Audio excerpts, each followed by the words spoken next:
اگر آپ الگ الگ وقت میں پڑھنا چاہتے ہیں تو الگ الگ تو پڑھ لو، لیکن پڑھو۔ آپ جتنی بار مسجد میں جاؤ گے آپ کو اتنی بار مسجد میں جانے کا ایکسٹرا ثواب ملے گا۔ آپ جتنی بار مسجد میں جاؤ گے، مسجد میں چل کر جتنے قدم چل کر آپ مسجد میں جاؤ گے، ہر قدم پر اللہ تعالیٰ آپ کو نیکی دے گا، گناہ معاف کر دے گا۔ تو اس لیے میرے پیارے بھائیو، نماز کو قائم کر لو، نماز کو قائم کر لو۔ انشاءاللہ میری اس ویڈیو کو دیکھنے کے بعد آپ تھوڑا سوچیں گے، سمجھیں گے،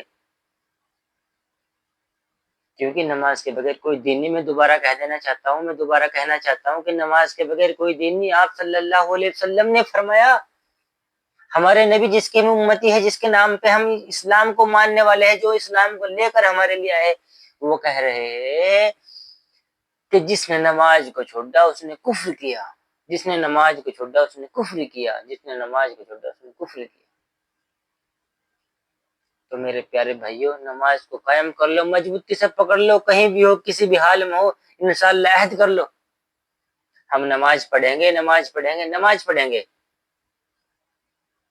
اور میری ویڈیو دیکھنے کے بعد کچھ کے دماغ میں خیال آئے گا، یار اس طرح کیسے ہو سکتا ہے، نماز اکٹھی پڑھنی، آج تک تو ہم الگ الگ پڑھ رہے ہیں پانچوں ٹائم کی، ایک آدمی ہمیں بتا رہا ہے کہ نماز اکٹھی پڑھ سکتے ہیں۔ میرے پیارے بھائیوں، میرے کوئی الفاظ نہیں، میری کوئی اپنی کوئی رجعتی رائے نہیں، کوئی بات نہیں، آپ خود حدیث اٹھا کے پڑھ لینا۔ صحیح مسلم، قرآن کے بعد جس کتاب کا نمبر آتا ہے صحیح مسلم، حدیث اٹھا کے دیکھ لو، حدیث اٹھا کے، اور دنیا کے کسی مولوی سے پوچھ لو، قرآن کے اندر بنی اسرائیل میں نماز کے 3 ٹائم آئے ہیں۔